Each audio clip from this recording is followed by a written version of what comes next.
우리가 주식을 투자할 때 아무래도 대형주보다는 소형주들이 조금 더 변동성이 크잖아요. 왜냐? 시장 규모가 작으니까. 근데 금은 상당히 큽니다. 미국에서 가장 큰 기업이라고 한다면 엔비디아, 애플, 마이크로소프트 이런 기업들보다도 시가총액이 훨씬 더 커요. 그 정도로 규모가 큼에도 불구하고 점점 공급이 줄어들고 있습니다. 금의 생산은 매년 줄어들고 있는 추세고요. 새로운 광산은 이제 거의 발견되지도 않는 현상이 올 정도로 금의 공급이 되게 타이트해지고 있다는 부분이 있습니다.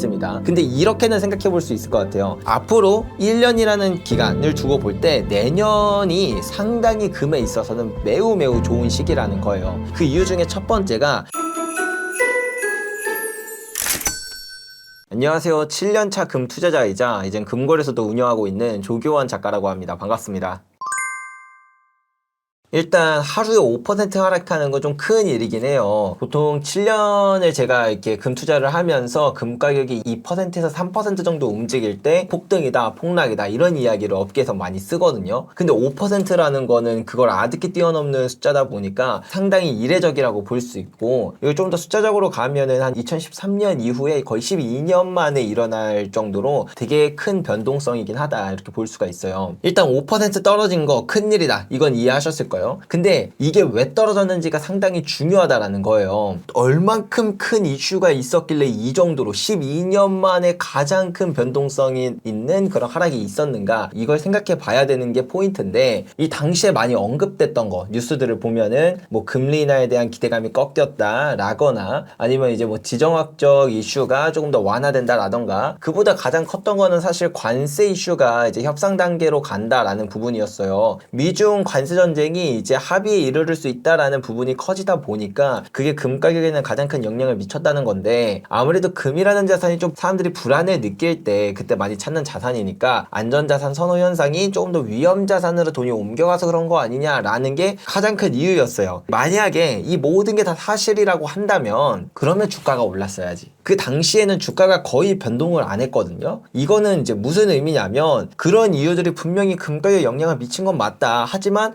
그게 정말 금 가격을 5%씩이나 떨어뜨릴 만한 이슈는 아니었다라는 거예요. 자, 그러면 우리는 여기서 두 가지를 얻을 수가 있습니다. 첫 번째는 뭐냐면, 이렇게 악재라고 부를 수 있는 그런 악재가 생각보다 금 가격에는 되게 무던하게 영향을 줬다라는 겁니다. 그리고 두 번째는 그럼에도 불구하고 그렇게 무던할 정도의 어떤 이슈인데도 불구하고 금 가격이 이 정도로 변동한다라는 건 공급 시장에서의 어떤 문제가 있기 때문이라고 생각을 해볼 수가 있어요. 쉽게 생각해서 이렇게 생각을 해보죠. 우리가 주식을 투자할 때 아무래도 대형주보다는 소형주들이 조금 더 변동성이 크잖아요. 왜냐? 시장 규모가 작으니까. 근데 금은 상당히 큽니다. 미국에서 가장 큰 뭐 기업이라고 한다면 엔비디아, 애플, 마이크로소프트 이런 기업들보다도 시가총액이 훨씬 더 커요. 근데 이렇게 큰 시장인데 그 정도로 규모가 큼에도 불구하고 점점 공급이 줄어들고 있습니다. 금의 생산은 매년 줄어들고 있는 추세고요. 새로운 광산은 이제 거의 발견되지도 않는 현상이 올 정도로 이제 금의 공급이 되게 타이트해지고 있다는 부분이 있습니다. 여기에 더불어서 사실 우리가 금 거래라고 하는 게 대부분의 거래가 실물로 이루어지진 않아요. 그냥 종이 계약 같은 형태의 ETF라던가 뭐 선물이라던가 옵션이라던가 이런 금융상품으로 대부분 거래가 되는데, 그런 금융상품은 실물을 일부만 담보하고 나머지는 이제 전부 종이 계약으로만 거래가 되는 거예요. 따라서 대부분의 종이 계약, 그 이 시가총액이라고 하는 금에 있어서 그렇게 큰 시장의 대부분은 실물 금이 아닌 종이 계약으로 이루어져 있다 이렇게 이해할 수가 있거든요. 근데 이제 중앙은행들이 2010년부터 금을 사 모으기 시작했습니다. 그것도 실물로요. 그리고 2022년부터는 사상 최고치 수준의 금 매입을 매년 이어가고 있습니다. 여기에 더불어 2025년 7월부터는 바젤3라고 하는 개편안이 이제 확정되면서 모든 투자은행이나 투자기관들은 금을 자산으로 담게 되면 무위험 자산으로 평가되어 가장 안전한 자산으로 이제 포트폴리오를 구성받게 된다라는 부분이 있거든요. 그렇다라고 한다면 그냥 요즘에 뭐 달러 가치도 되게 빠르게 떨어지고 있고, 그것에 대한 반작용으로 인플레이션도 나타나고 미국 국채에 대한 매력도도 많이 떨어지고 있는데, 굳이 매력이 없고 가치가 떨어지고 있는 달러를 가지고 있을 바에야 금을 가지고 있는 게 더 낫겠다라고 생각을 하게 되겠죠. 근데 여기서 핵심이 바로 바젤3에서는 그냥 금이 아니라 실물 금, 그것도 그 기관이 직접 보유하고 있는 실물 금만 금만을 무위험 자산, 티어 1 자산으로 평가하기로 했어요. 그렇다 보니까 아까 말씀드렸죠. 금 시장이 이만큼 큰데 이 안에 실물은 이만큼밖에 없다고. 근데 그렇게 작은 실물 시장에서 중앙은행들이 가져가고 투자 기관들이 가져가고 이러고 나면 점점 거래할 수 있는 실물의 양이 줄어들고 있다는 겁니다. 그렇게 시장 규모가 커도 실제로 거래될 수 있는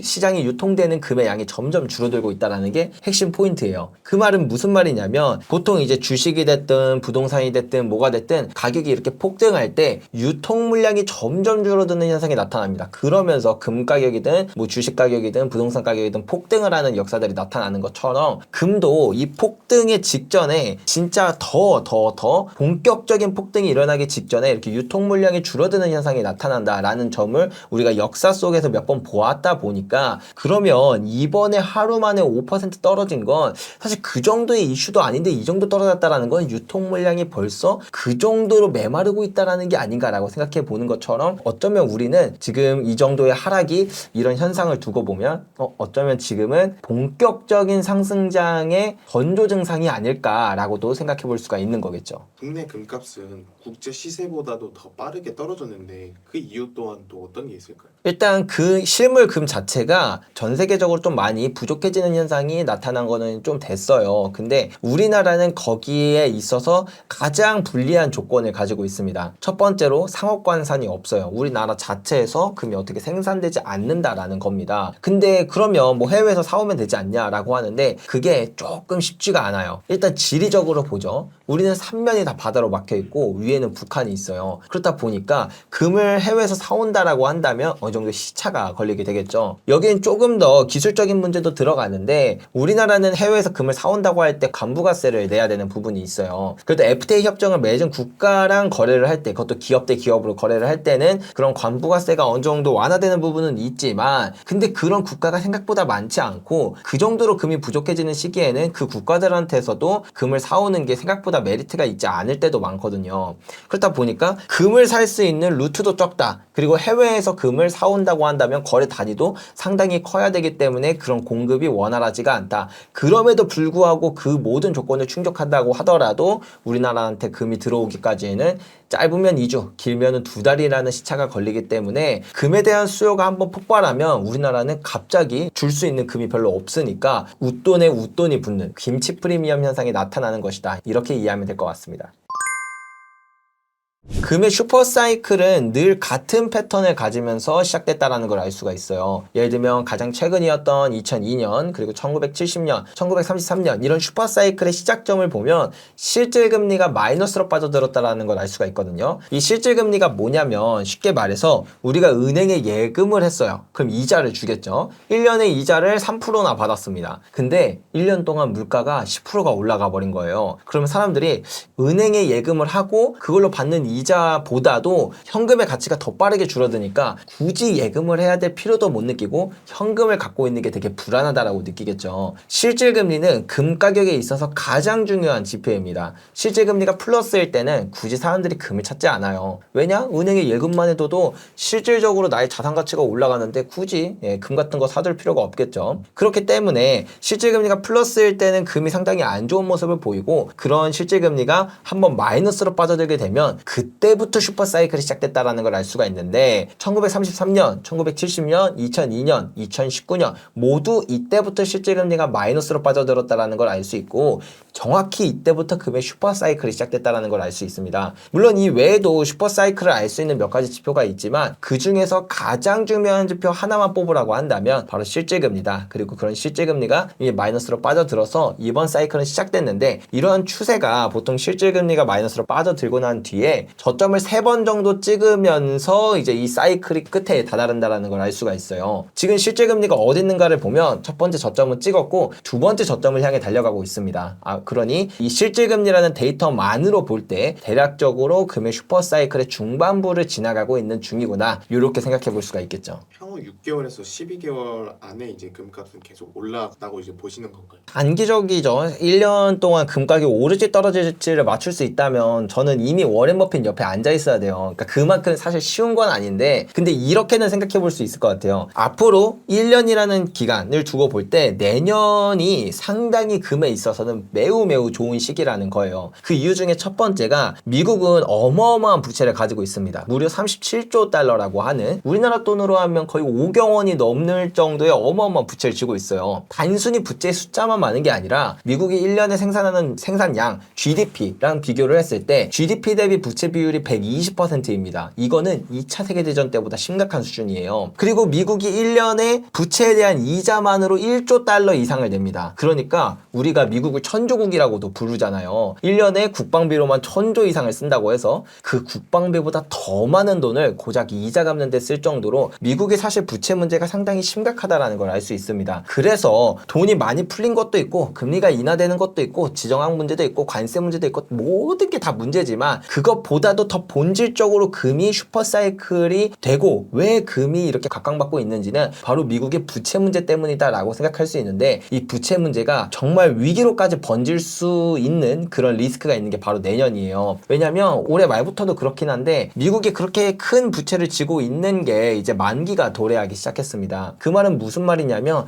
이전보다 금리가 더 올라간다라는 거예요. 새로 만기가 도달하면 새로운 국채를 발행해야 되니까 지금만 하더라도 이자가 감당이 안 될 수준인데 내년에는 과연 이 이자를 감당할 수 있을까에 대한 리스크가 상당히 커지겠죠. 그 말은 무슨 말이냐면 미국이라는 국가의 달러 이 화폐의 가치가 훨씬 더 낮아질 수 있고 이 신뢰가 더 크게 흔들릴 수 있다라는 그런 잠재적 모멘텀이 있는 거예요. 그렇기 때문에 금이라는 자산 자체는 내년에 정말 큰 상승을 할 수 있는 트리거가 남아있다. 물론 그런 문제를 잘 해결해서 넘어갈 수도 있지만 그런 문제는 내년 언제 터지든 이상하지 않을 정도로 되게 리스크한 상황이다. 그래서 우리는 뭐 그게 터지든 안 터지든 우리의 자산을 보호하기 위해선 지금 꼭 금을 내 포트폴리오의 일부라도 보유해야 하는 게 아닌가라는 말씀 드리고 있는 거죠. 값이 1g당 19만 원 형성이 되어 있는데 지금 투자를 해도 괜찮은 건가요? 일단 금 가격이 국제 시세 기준으로 한 4,400불 정도를 찍고 지금 4,000불대로 내려왔어요. 그렇다 보니까 이게 대략 한 9% 정도 하락을 한 거거든요. 지금은 조금 반등했으니까 8% 정도 되겠네요. 근데 이제 금이라는 자산이 한번 이렇게 쭉 오르면 또 조정도 받고 횡보도 하고 이런 현상이 나타납니다. 올해 2월에만 보더라도 금 가격이 쭉 상승하기 시작해서 4월에 3,500불 정도를 찍고 그 다음에 3,100불까지 하락했어요. 10% 정도 조금 넘게 하락을 한 거죠. 그래서 보통 일반적으로 금이 한번 상승을 단기적으로 쭉 하고 조정이 오면 10% 정도 하락을 한다라는 걸 기준으로 볼 때 지금은 일반적인 조정을 기준으로 보면 저점 부근이다 이렇게 볼 수 있기 때문에 단기적인 가격 흐름에서도 매력적인 거고 여기에 더불어서 아까 전에 제가 김치 프리미엄 설명드렸잖아요. 김치 프리미엄이 높을 때는 우리가 금 투자할 때 오히려 불리하게 시작을 하는 겁니다. 근데 지금은 김치 프리미엄이 다 사라졌어요. 그건 무슨 말이냐면 만약에 제가 지금 금을 샀습니다. 근데 보통 1년에 한 두세 번 정도 김치 프리미엄이 생기거든요. 올해는 끝났으니까 내년 초쯤에 김치 프리미엄이 다시 한번 뭐 10% 20% 치솟는다고 치죠. 금 가격이 얼마 안 올랐어도 이 김치 프리미엄 때문에 우리는 20% 가까운 추가적인 수익을 얻을 수도 있다는 거예요. 따라서 금 투자하기 가장 좋은 시점은 우리가 뭐 금 가격에 매번 저점을 다 예측할 수는 없는 거니까 지금처럼 조정이 나온 시간에 줍줍 파는 게 참 좋은 방법이고 두 번째는 김치 프리미엄이 완화된 시점에 들어가면 우리는 금 투자함에 있어서 가장 이상적인 시점이라고 이렇게 생각을 해볼 수가 있을 것 같습니다. 그리고 바로 그 시점이 사실 지금이라는 거죠. 되게 어려운 얘기는 아닌 게 가격이 오른다라는 것 자체가 당연히 매도자보다 매수자가 더 많기 때문에 가격이라는 게 올라갈 수가 있는 거거든요. 금뿐만 아니라 주식도 가격이 올라갈수록 거래량이 늘어나고 부동산도 가격이 올라갈수록 거래량이 높아지고 비트코인 역시 보면은 가격이 올라갈수록 거래량이 높아진다라는 걸 알 수 있어요. 즉 금도 가격이 올라갈수록 투자 수요가 붙습니다. 자 생각해보죠. 우리가 금에 사람들이 언제 가장 관심을 많이 갖나를 생각해보면 가격이 오를 때예요. 가격이 올라야 뉴스가 나오고 가격이 올라야 제가 막 더 많은 채널에서 이렇게 출연도 하고 하는 것처럼 그러면 사람들은 가격이 올라야 그 자산을 접할 가능성이 높아집니다. 가격이 안 올랐을 때 일반적으로 가격이 안 오르는 거에 관심을 안 갖기도 하지만 그런 이야기들이 세상에 덜 퍼지기 때문이에요. 가격이 올라갈수록 사람들의 관심도가 높아짐에 따라 투자 수요가 느는 건 당연하다. 이제 반대로 금은 이제 투자용 제품도 있지만 주얼리 같은 제품들 있잖아요. 이런 것들은 뭐 돌반지나 아니면 목걸이나 이런 것들은 가격이 올라갈수록 소비자 입장에선 부담이 커지기 때문에 수요가 좀 많이 내려가는 이런 현상이 나타나서 주얼리 수요와 투자 수요가 이렇게 서로 반대로 가는 모습이 나타난다. 특히 가격이 오를 때, 가격이 단기간에 급격하게 오를 때 이런 현상이 더 두드러지게 나타난다. 이런 것들을 확인해 볼 수가 있죠. 지금 당장 1,000만 원의 여유 자본금이 있다고 하면은 금, 코인, 주식 여러 가지 다양한 것들이 있잖아요. 어떤 것을 좀 가장 많이 추천해주고 뭐 다른 거는 여러분들 담고 싶은 만큼 담으시면 돼요. 근데 금은 10% 정도만 담으시면 됩니다. 제가 이제 금이 지금은 반드시 투자를 해야 되고, 그리고 오를 때 정말 많이 올라요. 금이 지난 100년 동안 볼 때 가장 적게 올랐던 사이클이 한 7배 올랐고요. 많이 올랐던 사이클 때는 26배가 올랐어요. 사실 1930년대는 근본이제 시기여서 금 가격이 별로 안 오른 것처럼 보이지, 이것도 데이터상으로 다시 분석해 보면 적어도 한 50배 이상 올랐다라고 평가를 받기도 하거든요. 어쨌든 이건 모르는 거니까 빼고 보더라도 가장 적게 올랐을 때 7배, 많이 올랐을 때 26배 이렇게 상승할 만큼 한 번 오르면 되게 많이 올라요, 금이. 그런 사이클이기도 하고, 그 다음에 현금을 들고 있는 것 자체가 리스크이기도 해서 금을 꼭 보유해야만 하는데, 그렇다고 해서 제가 뭐 전 재산을 투자해라 이런 말씀을 드리지 않는 이유는, 금은 우리가 기본적으로 보험의 역할로서 접근을 해야 돼요. 그런 측면에서 볼 때 금을 몇 퍼센트 담는 게 가장 효율적이냐는 실제로 몇 가지 그 논문들도 있고 통계 데이터들도 있어요. 그래서 포트폴리오 투자 전략들을 이제 백테스트라고 하는 방법을 통해서 검증을 하는데, 다양한 전략들이 있지만 저도 검증을 했을 때 1940년부터 2025년까지 이렇게 데이터들을 주식, 채권, 부동산, 금 다 모아서 적절한 비중을 여러 개에 나눠서 이제 실험을 해봤는데, 금이 딱 10% 정도가 있을 때 포트폴리오의 안정성도 올라가면서 수익률도 조금 더 같이 개선되는 효과가 나타난다. 그러면 금을 10% 담지 않는 것과 담는 거랑 이렇게 두 개를 비교하면 담는 게 다양한 측면에서 다 이득이기 때문에 10%는 일단 담고 시작해야 된다, 이렇게 말씀을 드릴 수 있을 것 같고, 오늘 이 영상도 그렇고 다양한 뭐 또 다른 전문가분들의 이야기도 들으면서 금에 대한 투자 확신도가 높아짐에 따라 10%에서 차차 늘려가도 돼요. 그리고 우리가 너무 급하게 생각할 필요가 없는 게, 금은 상승 사이클이 되게 깁니다. 한번 오를 때 10년 내내 오르고, 오를 때 좀 많이 올라요. 그렇기 때문에 내가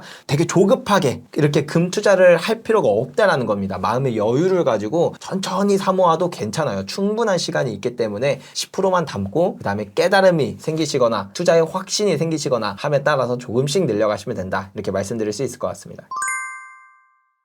금이라는 자산을 투자할 때 투자 방법이 되게 다양해요. 뭐 주식 같은 형태로 투자할 수도 있고요. 아니면 실물, 진짜 막 골드바나 이런 형식으로 투자할 수도 있고, 정말 다양한 방법이 있는데 각 방법마다 수수료도 다르고 세금 정책도 다르고 다 달라요. 그래서 이게 뭐 어떻다 저떻다 이렇게 말씀드리긴 어렵지만, 가장 대표적인 방법, 금을 투자한다 그러면 뭐 누가 뭐라 해도 실물이겠죠. 실물 같은 경우에 가장 큰 장점이라고 한다면 차익에 대한 세금이 없다라는 부분이에요. 우리 부동산 투자할 때, 부동산 투자 실제로 해보신 분들은 진짜 뼈저리게 느끼셨을 텐데, 그 차익에 대한 세금 그게 진짜 뼈 아프거든요. 그리고 주식 투자한다고 해도 해외 투자하시는 분들 양도소득세 22% 내야 됩니다.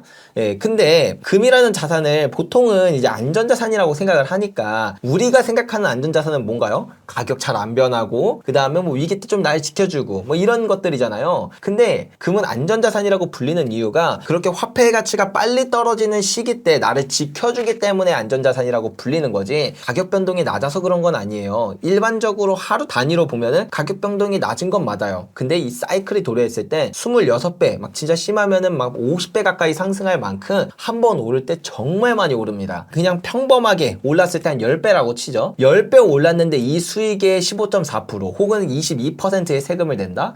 이거 얼마나 뼈저리게 아프겠어요. 근데 실물 같은 경우에는 그 차익에 대한 세금이 없다 보니까 그거는 정말 메리트 있다라고 볼 수 있고, 그리고 이제 금을 상속이나 증여로 많이 쓰시기는 하는데, 이게 딥하게 얘기하면은 좀 그래요. 왜냐면 합법적인 선에서 아주 원칙적으로만 말씀드리면, 금을 증여하면 현금을 증여하는 거랑 크게 다르지가 않거든요. 증여세 당연히 내야 되고 상속세 당연히 내야 돼요. 근데 금이 실물이다 보니까 그냥 이렇게 주는 거죠. 예.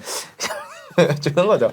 그래서 물론 그게 정당한 건 아니에요. 당연히 정당한 건 아니고 그렇게 해서도 안 되지만, 그런 용도로도 쓰시기는 하는 것 같다, 이제 그런 부분이 있어서, 그래서 어쨌든 그런 걸 떼놓고 어떤 자산을 투자한다고 했을 때 그게 그냥 예상한 것처럼 적당히 오르면 다 상관이 없겠지만, 금은 오를 때 좀 많이 오른다. 그리고 그렇게 좀 한번 오를 때 사이클을 타서 많이 오르는 자산은 차익에 대한 세금이 꽤나 뼈 아프다. 그래서 금은 실물은 차익에 대한 세금이 없기 때문에 그래서 금 투자하시는 분들의 대부분이 사실은 실물로 투자를 해요. 우리가 뭐 정확한 고점을 맞추는 것도 어렵고 그때 얼마일지도 맞추는 건 당연히 어렵죠. 뭐 그것도 맞출 수 있다면은 또 제가 뭐 워렌 버핏 옆에 이렇게 앉아 있어도 이제 찰리 먼거 대신해서 제가 앉아 있어도 되지 않을까라고 말씀드릴 수 있을 만큼 어려운 거지만 근데 대충 알 수 있기는 해요. 대략적으로 우리가 몇 월 며칠 언제 얼마를 찍는다 이런 건 맞출 수 없지만 대략적으로 언제쯤 어느 정도 가격선은 되겠구나라는 거는 충분히 예측해 볼 수 있는 이유가 주식 같은 경우에는 역사가 한 200년 정도밖에 안 돼요. 우리는 주식시장을 보면서 되게 오래된 것 같지만 막상 보면은 200년밖에 안 됩니다. 근데 금은 역사가 5000년이 돼요. 고대 메소포타미아부터 이집트, 뭐 그리스, 로마 이 시대 때 전부 다 금이 돈으로서 쓰였고 금 가격에 대한 데이터들도 있어요. 금은 5000년 동안에 다양한 역사로 폭등의 역사들이 다 기록돼 있어요. 그래서 고대 그리스 때부터 고대 아테네, 뭐 중국으로 따지면 원나라나 송나라, 뭐 스페인 제국 시절, 뭐 최근으로 오면 스페인 제국, 프랑스 혁명기, 그 다음에 영국 패권 시절, 뭐 네덜란드나 이제 뭐 포르투갈 이런 패권 시절들 때 금 가격이 얼마나 올랐는가에 대한 데이터들을 다 분석해보면 하나로 귀결된다라는 걸 알 수 있어요. 그건 우리가 지금 금을 왜 투자해야 되는지에 대한 그 근본적인 이유랑 똑같습니다. 금은요, 사실 가격이 오른다는 게 이상한 거예요. 자, 생각해보죠. 금은 지구상에 있는 양이 어차피 한정돼 있어요. 그렇기 때문에 딱히 수요나 공급이 변하지 않습니다. 딱히 가치라는 게 변할 것도 없어요. 그리고 원소기 때문에 금이라는 걸 누가 만들어낼 수 있는 것도 아니고요. 그래서 금은 가치가 변하는 게 이상한데 왜 이렇게 많이 오르는가는 사실 금의 가치가 변하는 게 아니라 화폐의 가치가 변한다라고 이해를 할 수가 있겠죠. 1970년대 금 가격이 26배가 상승했다? 사실 금 가격이 26배가 상승한 게 아니라 화폐의 가치가 그만큼 많이 하락했다라는 뜻이고 1930년대도 마찬가지라는 겁니다. 화폐가 많이 풀린 만큼 금 가격이 올라가는 건 당연하다 라는 걸 알 수가 있어요. 고대 로마 시대 때도 그렇고 가까웠던 역사에선 영국 패권 시기에서도 똑같은 역사가 있었습니다. 근데 이제 특이한 점은 뭐냐면 금은 우리가 돈이라고 불렸거든요. 오랜 시간 동안. 그러면 이제 돈은 무엇인가라고 조금 더 정의를 내려보면 돈은 한 단어로 표현하자면 믿음이에요. 즉 신뢰죠. 신뢰 이퀄 돈이에요. 근데 이 신뢰가 흔들리면 이제 사람들이 그 돈을 더 이상 믿지 않는다라는 겁니다. 지금은 금을 돈으로 쓰고 있진 않아요. 여러분들 돈 하면 뭐가 제일 먼저 떠오르시나요? 뭐 신사임당이 그려진 그 노란 지폐라던가 아니면 이제 초록 색깔 이제 뭐 달러라고 불리는 그런 화폐들이 생각이 나죠. 그런데 이런 우리가 지금 돈이라고 알고 있는 거는 사실 화폐고 화폐와 돈의 약간의 차이는 돈은 가치를 저장해야 돼요. 가치를 보존해야 할 의무를 가지고 있어요. 하지만 화폐는 그럴 의무가 없어요. 근데 우리는 화폐를 돈으로 자꾸 착각하는 이유가 오랜 시간 동안 그 화폐가 마치 돈처럼 가치를 잘 보존해 왔기 때문이에요. 여러분 지갑에 5만원 갖고 있으면서 불안을 느끼신 적 있으신가요? 뭐 누가 훔쳐가면 어떡하지라는 불안은 느껴보셨을지 몰라도 내년에 이 5만원이 종이 쪼가리가 돼버리지 않을까 이런 생각은 잘 안 하시잖아요. 사실 오랜 시간 동안 그 화폐가 나름 가치를 잘 보존하고 있었어요. 그렇기 때문에 국가들은 더욱더 많은 화폐를 뿌리기 시작한 거죠. 사람들이 믿음만 있으면 당장 그 화폐를 쓰지 않아요. 저축을 해놓는다던가 예적금 같은 방식으로 그냥 이제 금고에 쌓아놓기도 합니다. 근데 이 신뢰가 흔들리면 그동안 풀렸던 그 모든 화폐들에 대한 가치가 갑자기 재평가가 이루어지기 시작하는 거예요. 그 과정에서 금 가격이 이렇게 폭등하면서 원래의 가치로 가격이 재평가가 이루어지는 거죠. 그래서 과거에 어쨌든 이 금 가격 폭등했던 역사는 신뢰가 흔들리는 거였다. 화폐에 대한 신뢰가 흔들릴 때 금 가격 폭등하기 시작했고 그 금 가격은 최소한 어디까지 올랐는가는 사람들이 더 이상 불안을 느끼지 않아도 되는 지점, 바로 화폐와 금 보유량이 일치되는 시점 이상까지 올랐다는 걸 알 수가 있어요. 미국 기준으로 설명드릴게요. 지금 전 세계 중심은 달러고 달러를 기준으로 이제 금 가격이 평가가 되잖아요. 우리가 지금 1온스에 4,000불 정도가 되죠. 근데 미국이 보유한 금 보유량이 8,133톤입니다. 그리고 미국의 본원 통화량 M0가 한 5.2조 정도 돼요. 이걸 나눠보면 이번 금 사이클 때는 적어도 21,000불 이상 금 가격이 상승할 거라는 걸 알 수 있어요. 그리고 이러한 패턴은 되게 특별한 패턴은 아닌 게 사실 이전 사이클 때도 다 그때만큼 올랐어요. 뭐 1970년대, 1930년대. 1930년대는 딱 1대1 매치 매치되는 시점까지 강제로 국가가 가격을 재평가시켰고요. 1970년대는 근본이제가 아니었기 때문에 자유시장 가격이 이렇게 쭉 상승을 했어요. 그래서 1대1 지점까지 금 가격이 올라갔는데 이 35달러에서 쭉 가격이 이렇게 폭등을 하니까 이제는 1대1 매치되는 지점까지 금 가격이 올랐는데도 여기서부터 사람들의 불안은 해소됐거든요. 근데 갑자기 투기 심리가 끼기 시작해요. 그러면서 가격이 26배가 상승하고 나서야 진정됐었다라는 걸 알 수 있다시피 지금은 2만 불을 일단 찍을 겁니다. 이거는 지난 역사 2000년의 역사만 돌이켜봐도 그렇지 않았던 역사를 찾는 건 매우 어려워요. 그렇기 때문에 이번에만 그렇지 않을 거다라고 생각하는 건 오히려 논리적 모순에 더 가깝다라고 볼 수 있죠. 이번에도 마찬가지로 미국만 하더라도 수없이 많은 금 가격 폭등 역사에서 항상 같은 지점을 찍었고 이번에도 그럴 거라는 걸 알 수 있다시피 2만 불을 도달할 거예요. 그것도 2030년 정도 이전에. 왜냐하면 금 사이클이 보통 한 10년 정도 가거든요. 이번 사이클이 2019년에 시작됐기 때문에 대략적으로 2030년 부근이 되면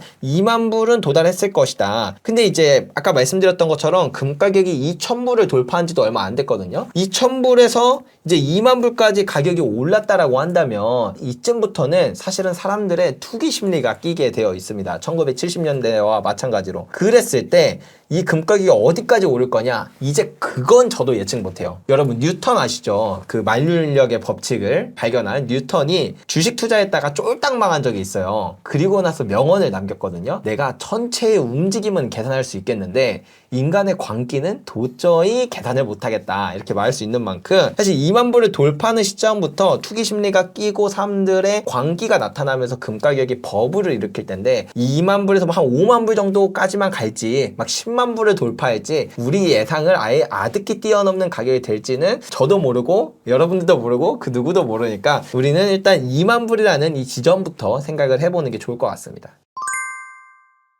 제가 금 투자를 처음 시작했던 게 2019년이었어요. 왜 그랬냐면 2018년에 제가 이제 주식 투자를 오래 하고 있었는데 그 당시에 막 무슨 경제위기 온다 이런 뉴스가 나오니까 경제위기? 그러면 나도 안전자산 뭐 이런 거 사야 될 것 같은데 라고 생각을 했어요. 여러분들이랑 똑같아요. 그때 안전자산 하면 금 아니면 달러잖아요. 근데 제가 금에 대해 너무 잘 모르니까 그때부터 금에 대해서 공부를 하기 시작했어요. 뭐 유튜브도 보고 뭐 책도 보고 뭐 블로그 글 같은 것도 보고 했는데 진짜 재밌는 게 뭔지 아세요, 여러분? 지금이야 사실은 금에 대한 여러 가지 정보들이 많았지만 그때는 정보가 그렇게 많지 않아서 그런 책들 보고 유튜브 보고 블로그를 보는데 다 똑같은 얘기를 하는 거예요. 근데 재밌는 건 제가 그걸 직접 데이터로 검증을 해보니까 말이 잘 안 맞아요. 예를 들어 볼게요. 금리가 오르면 이자나 배당을 주지 않는 금 가격은 떨어진다. 이런 통념이 있어요. 이건 지금도 이런 이야기를 하는 사람들이 되게 많아요. 근데 5년 전만 하더라도 이게 우리나라뿐만 아니라 전 세계의 대부분 다 이런 식으로 이야기가 됐거든요. 그래서 제가 지난 100년치의 미국 기준금리 데이터랑 금 가격 데이터를 겹쳐서 확인해 봤어요. 재밌는 건 금리가 오를 때 오히려 금 가격이 더 많이 올랐다는 겁니다. 이거 말고도 정말 우리가 통념적으로 알고 있는 대부분이 사실 안 맞는 것들도 많다라는 거예요. 경제위기 오면은 안전자산인 금이 오르겠지. 실제로는 그렇지 않거든요. 그 경제위기 왔던 2008년 글로벌 금융위기 때 금 가격 마이너스 25% 떨어졌습니다. 그러니까 이런 것처럼 금에 대한 그런 우리의 통념이 생각보다 잘못됐다라는 걸 깨닫고 제가 그때부터 뭔가 재밌는 거예요.